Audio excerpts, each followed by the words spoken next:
হাওড়াঘাটত লুমসিং তেৰণৰ হৈ আমি নিৰ্বাচনী প্ৰচাৰ চলালোঁ। ৰাইজৰ প্ৰচণ্ড উৎসাহ। মই নিশ্চিত যে হাওড়াঘাটত বহুত হাজাৰ ভোটত আমি বিজয়ী হ'ম। কিহৰ ফোন কল? এইবিলাক ইয়াত কৈ লাভ নাই। হাওড়াঘাটৰ ৰাস্তা ঘাট আপুনি বেয়াটো দেখুৱাই ভালটো দেখুওৱা কিমান ধুনীয়া।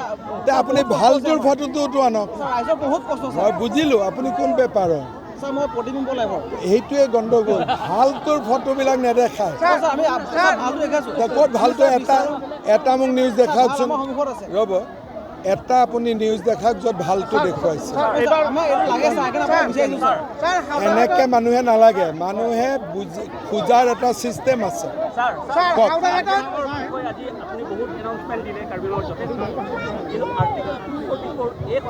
আমিতো ছাপৰ্টতে আছোঁ। আমিও 244A ছাপৰ্টতে আছোঁ। ইমপ্লিমেণ্টটো দিল্লীৰ পৰা হ'ব, আলোচনা চলি আছে ন।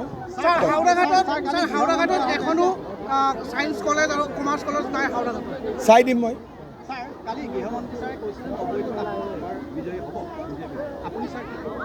কিহৰ ওপৰত? মইতো ভাবোঁ যে এইবাৰ অভিলেখ ভোটত জিকিব। 90টো প্লাছ হ'বই। বিজেপিয়ে বহুত ভাল ৰিজাল্ট কৰিব এইবাৰ। আমি আগতে ভাবিব নোৱাৰা ৰিজাল্ট কৰিব।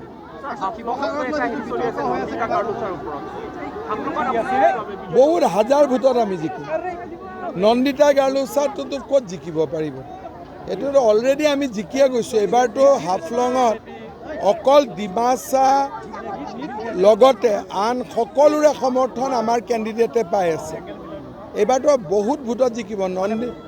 নন্দিতা গাৰ্লুচাৰ যিমান ভোটত জিকিছিল তাতকৈ 3 গুণ লিডত জিকিব এইবাৰ। 100%।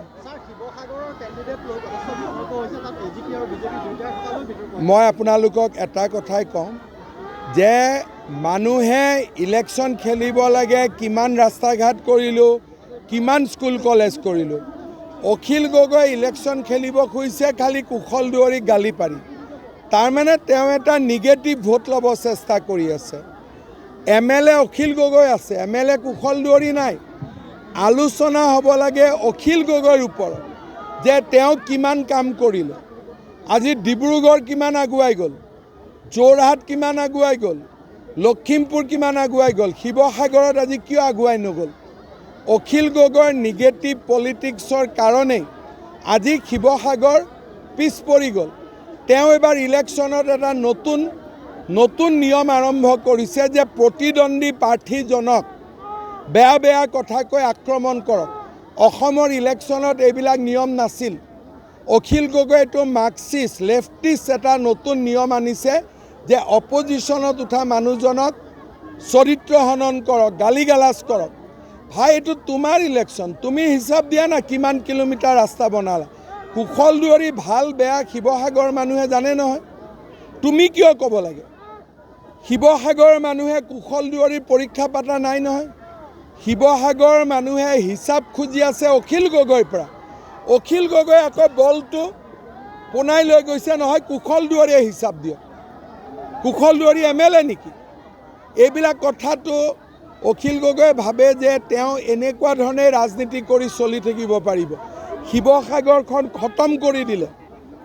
একো নাই। ডিফু আৰু শিৱসাগৰ তুলনা কৰক। ডিফু 1000 টাইম ওপৰত আছে। সেইকাৰণে তেওঁ নিগেটিভ ৰাজনীতি বাদ দিব লাগে। মই ক'লোঁ নাই বাবা, বৰ টেনশ্যনত থাক। বিজেপি কংগ্ৰেছে 15-16খন চিট পাব।